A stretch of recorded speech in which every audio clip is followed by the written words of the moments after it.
The Eye of Horus, written and read by Chris Halton.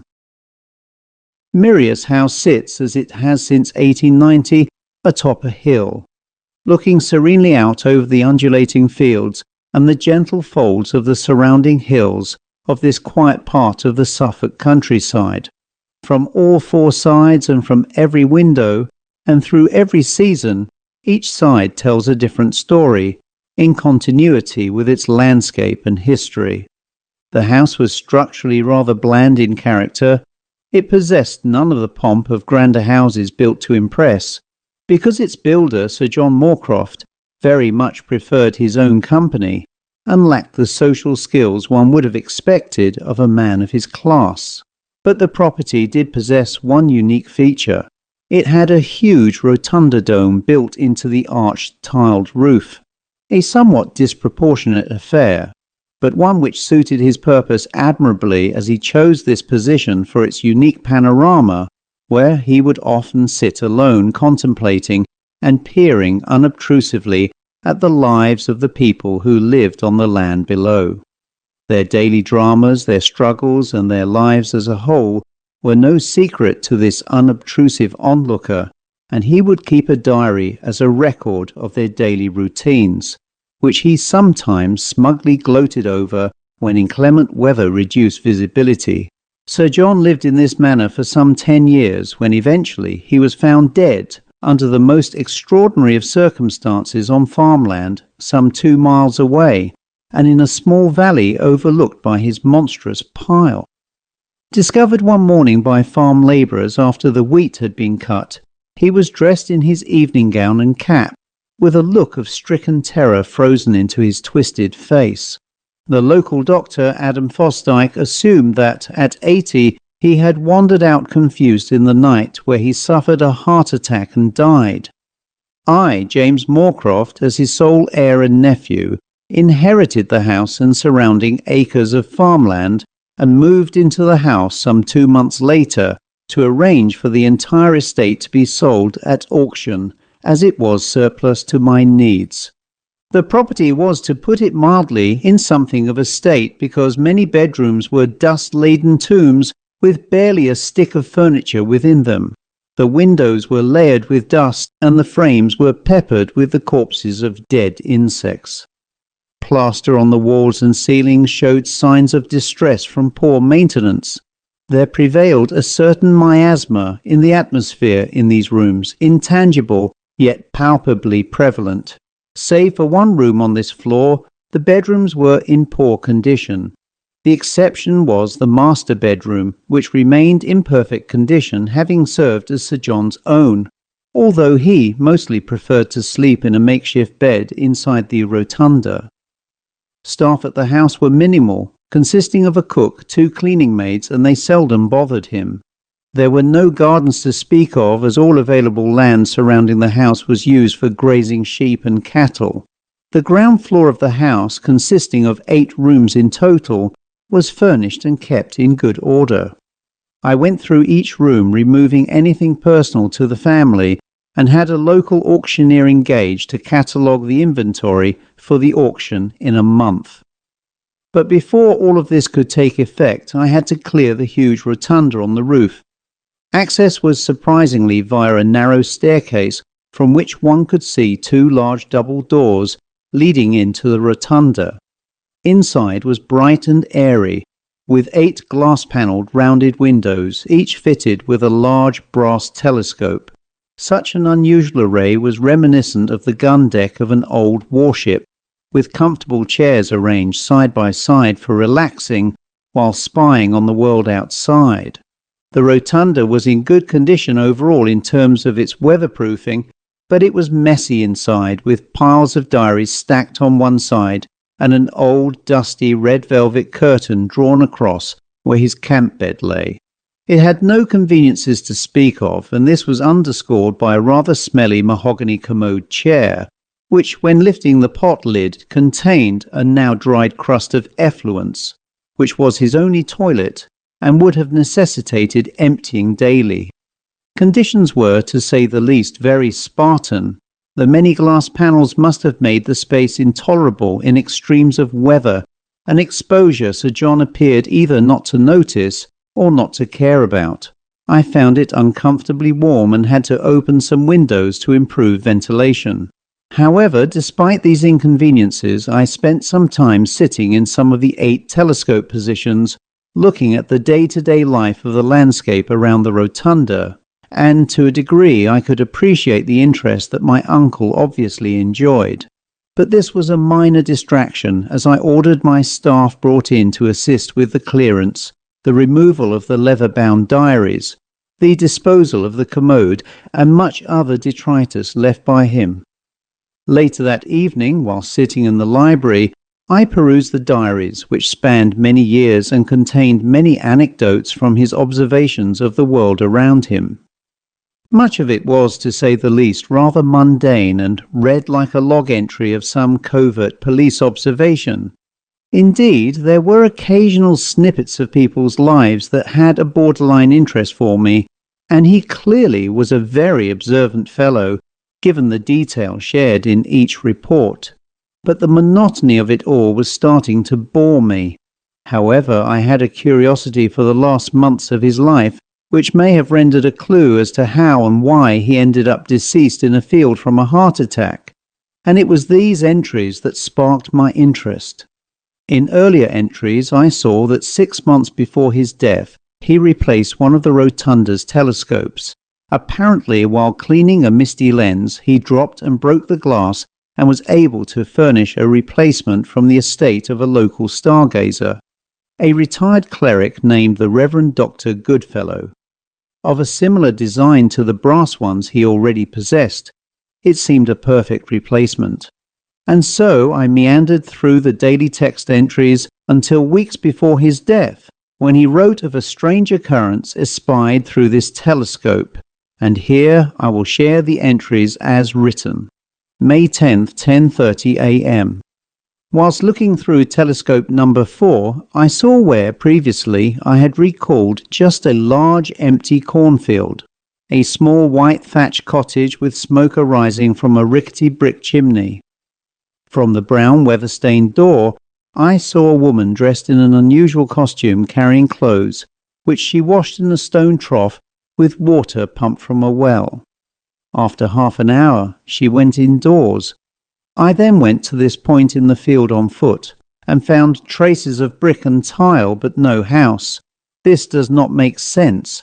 There was nothing to report from May 11th to the 15th. May 16th, 4:30 p.m. I have just seen the cottage again in the field through telescope number 4. I immediately exchanged it with telescope number 5, and can now only see a field. I then looked through telescope 4 in telescope 5's position, but nothing out of the ordinary. 5:30 p.m. I exchanged telescopes again, and from number 4 all I can see is the field. What on earth is going on? Again, there was nothing to report from May 17th to May 26th. May 27th, 2:20 p.m. I haven't seen anything unusual over the last few days until this afternoon. A man standing outside the cottage is wearing an old-fashioned wide-brimmed hat. He stands there staring at me, smoking a long-stemmed clay pipe. I think he knows I am watching. I averted my gaze from him and looked away from the telescope. When I looked back, the cottage was gone, but the man was walking on his own towards the house. He was at least a mile away. I felt a cold shudder as I looked, and his face seemed sharp and sinister. I looked away a second time and back again, but he too had gone. June 1st, 9:30 a.m. Today I have returned to the telescope for the first time in days. For the life of me, I am not sure whether I am going mad and imagining this, but now the man is still in the field where it dips below the hill upon which the house stands, and there are other gentlemen with him. All are dressed in clothing ranging from the present to at least 200 years ago. They are all standing together in a group and staring at me. I am certain they are watching me. This was the last recorded entry in his diary. He was found dead in that field 2 days later. As it was late, I decided to revisit the rotunda the following day after administering to the staff with their work routines. And so the morning passed after settling the household for the day, and having luncheon, I ascended the stairs into the rotunda. In some respects it felt like a morgue encased in glass and wood, and in some small part I could almost sense the presence of my late uncle in the ambience of this odd structural eye on the world. Having brought a flask of hot tea and some packed sandwiches, I decided to spend the afternoon spying on the world below. As I imagined it during my uncle's tenure, people were going about their daily lives, nothing particularly out of the ordinary. In fact, at times it was rather uninteresting until I reached telescope number 4, which I hesitated to view through. At first I saw nothing out of the ordinary, and was starting to believe that some mental malaise afflicted my uncle, but then, and only momentarily, I was sure I saw the cottage in the field. The light here was strong at this hour of the day, and a glare from the intense sun stripped away the view in a flash. When I looked again, there was nothing untoward to be observed. I told myself that if my uncle had reported seeing it, then my own brief glimpse was not without foundation.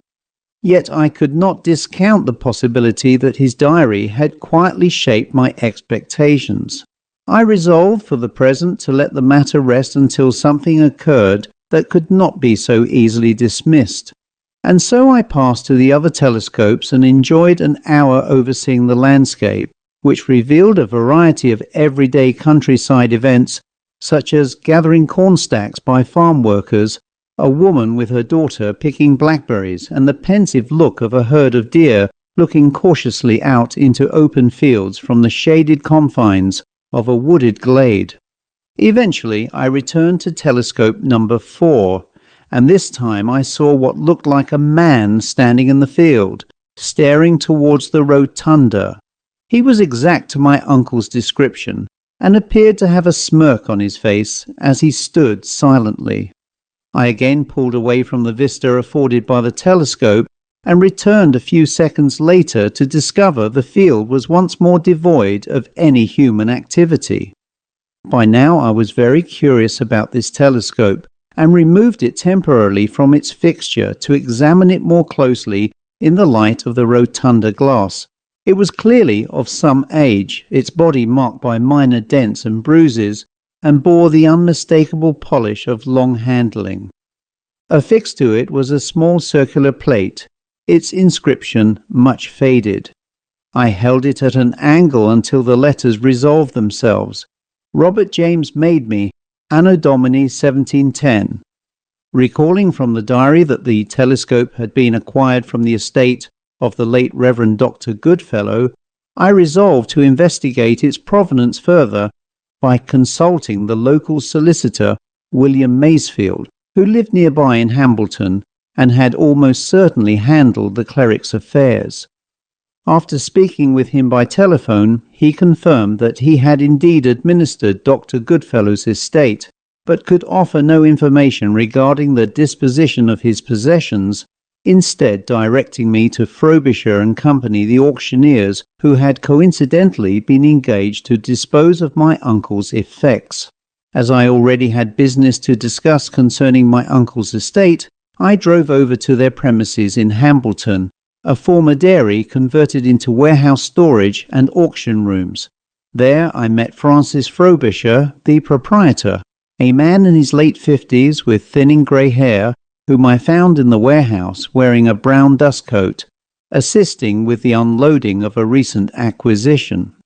Although we had not previously met, he recognized me at once, came over and greeted me warmly. "Good day, sir," he said. "Do you wish to discuss something connected with your late uncle's estate?" "Indirectly," I replied. "Do you recall disposing of the effects of the late Dr. Goodfellow?" He paused for a moment before answering. "Yes, that would have been about a year ago." "And do you recall a brass telescope sold to my uncle?" "I do indeed. It was an unusual piece with some history.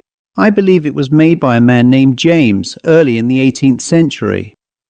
Could you tell me anything more about its provenance?" He turned to an assistant. "Would you ask Jane to join us?"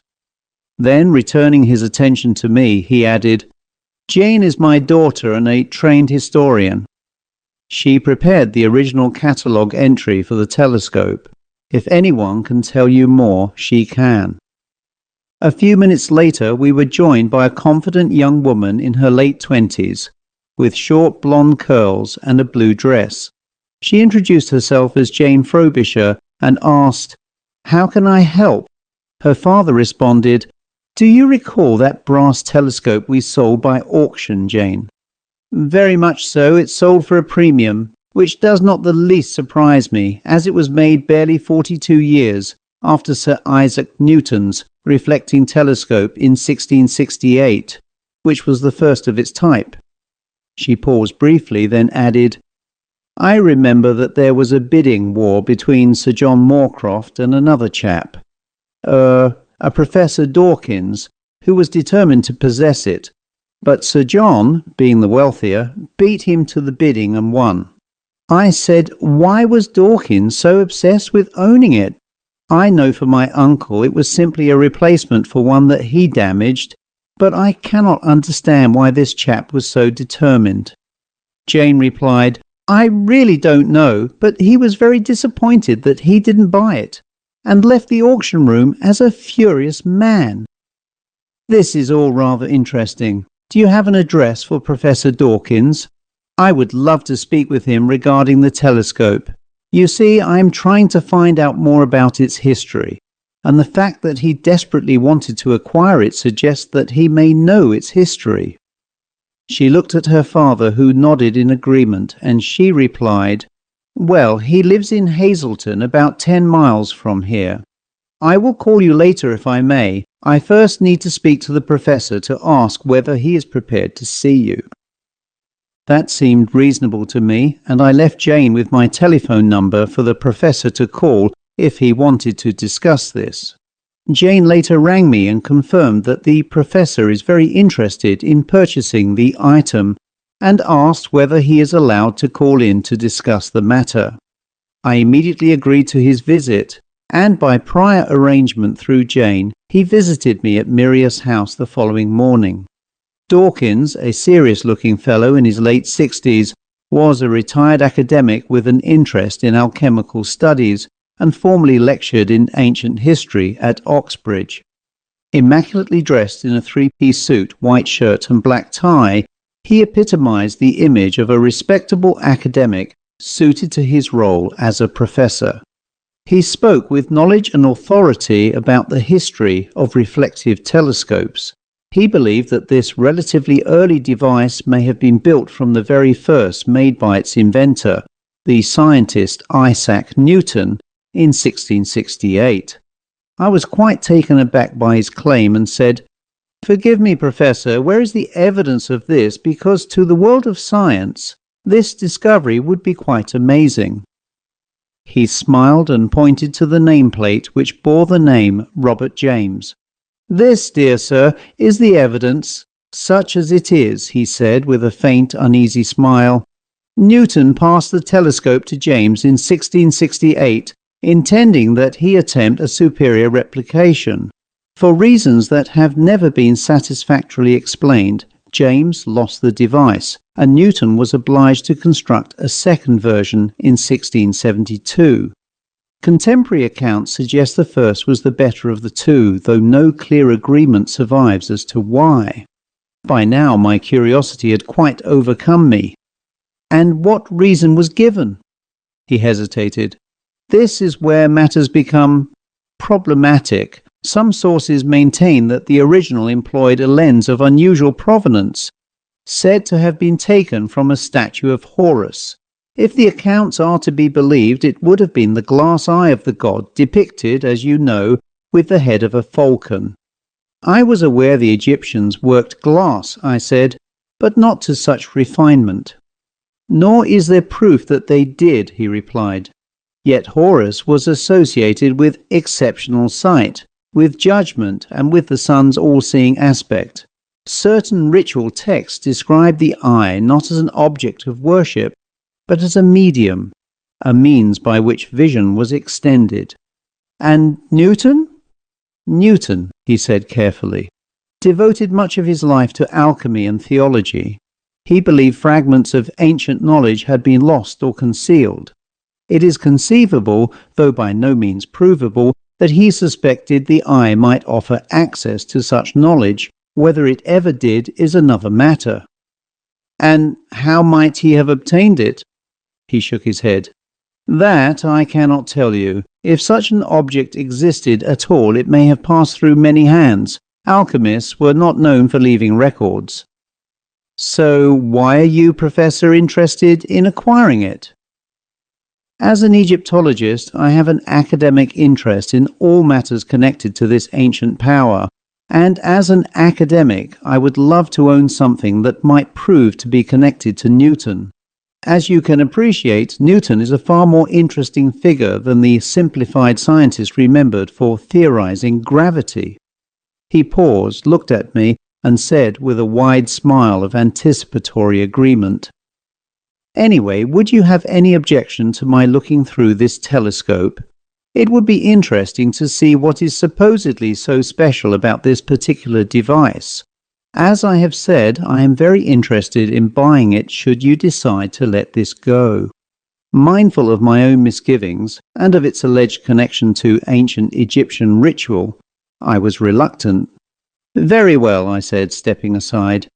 He seated himself at telescope number 4 and with some care placed his eye to the lens. I stood silently as he moved the device from side to side, then adjusted it vertically. After a moment he said, still looking, Good grief! How odd! How so? I asked, though I suspected the answer. He pulled away and looked up at me, his expression unsettled rather than alarmed. I saw a man, briefly, dressed, I think, in 17th century clothing. He was standing quite still in the field. When I looked again, he had gone. Are you certain you did not imagine it? I asked, voicing doubts I no longer fully possessed. Quite certain, he said. He was there, and then he was not. It makes no sense, unless the glass possesses some mercurial quality that Newton and James were aware of. He hesitated, then leaned forward again. After only a few seconds, he drew back sharply. He is there again, he said quietly, nearer. He then insisted that I take his place.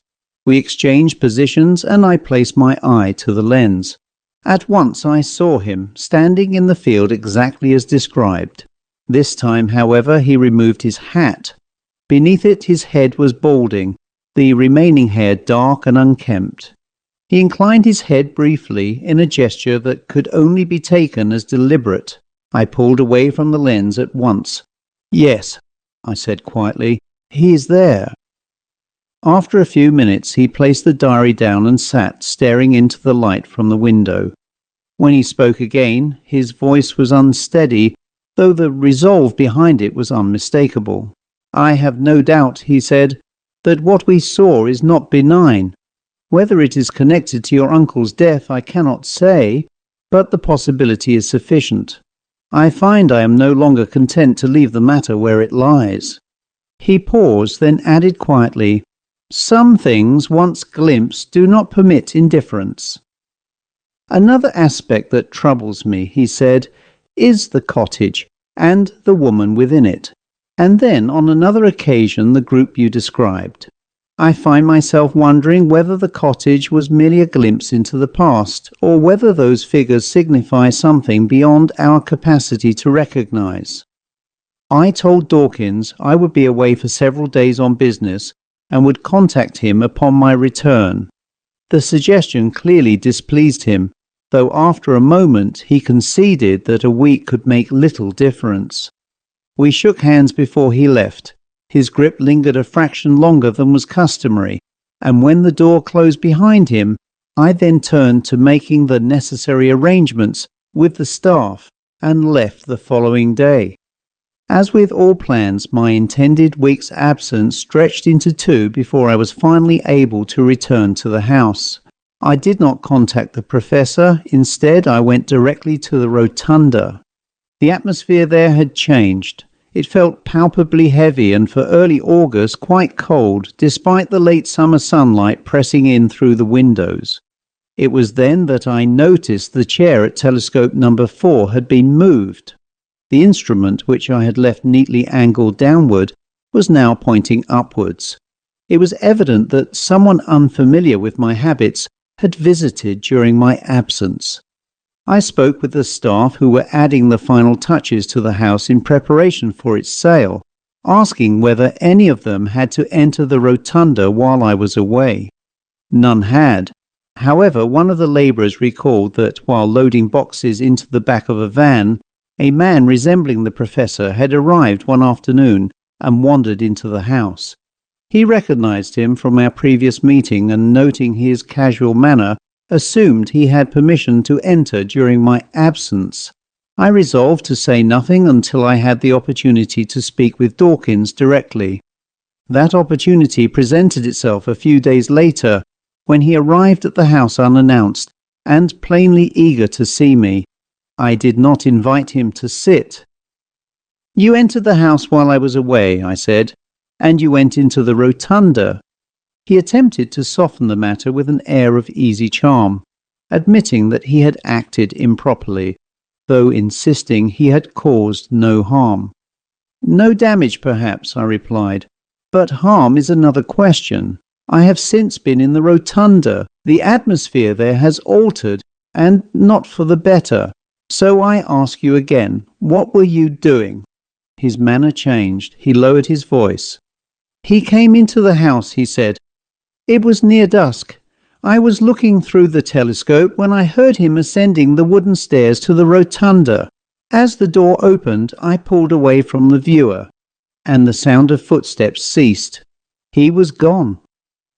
"And yet you knew it was him," I said. "Yes," he replied. "The air was thick with the smell of pipe tobacco, coarse and unfamiliar.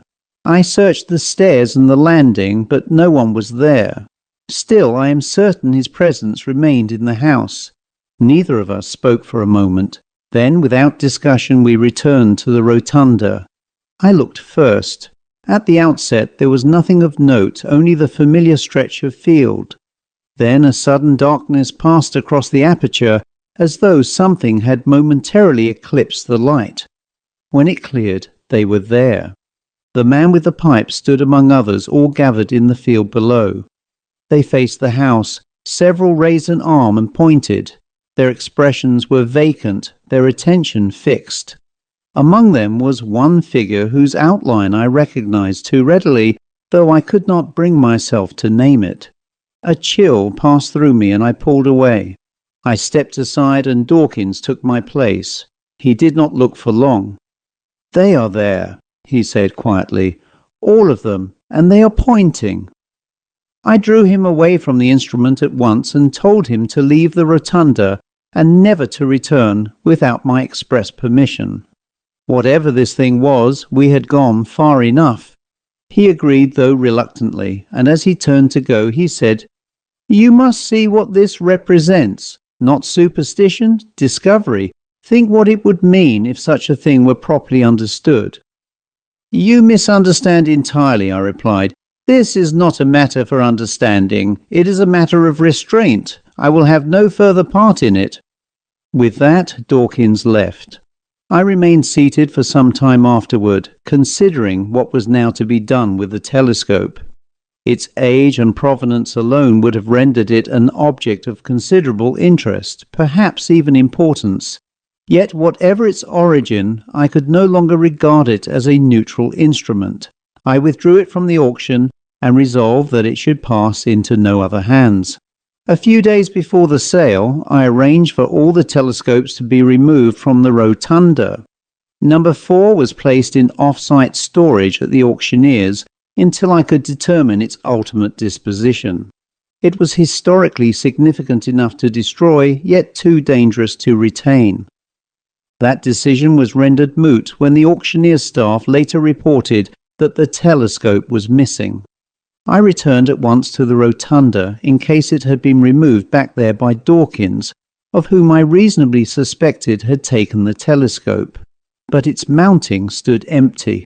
Despite a thorough search, the instrument could not be found. I telephoned Dawkins. He answered without surprise. "I do not have it," he said. "Beyond that, I cannot say." He then rang off. I knew then that he had lied, and resolved to confront him directly. I did not go to the police. I lacked proof, and feared that proof itself might require explanation I was unwilling to give. His cottage lay some 30 minutes away. When I arrived, I found myself standing before a small white-thatched house with a rickety brick chimney, identical in every detail to the one seen through the telescope and to the one described in my uncle's diary. An unease settled over me. I knocked, but there was no reply. Through a narrow side window, and between the folds of a velvet curtain, I saw Dawkins seated motionless upon a settee. Resting across his lap was the telescope. I left at once and returned with the local constabulary. With the assistance of a sergeant and constable, entry was forced into the cottage. Inside, I noticed immediately the air was heavy with the smell of coarse pipe tobacco, as I experienced in the rotunda. Dawkins was dead, his face fixed in an expression of unmistakable terror. At the inquest, his death was attributed, as my uncle's had been, to natural causes. The telescope, no longer evidence regarding theft, was returned to me without comment. Some months later, while attending an exhibition in London, I came upon a portrait of Robert James, instrument maker. I stopped before it longer than I intended. The resemblance to the man I had seen through the telescope was uncannily the same. It was the man with the smoking pipe. I left the exhibition at once, fearful perhaps that his presence still held sway. The telescope today remains locked away in a bank depository. It will never be looked at again. The end.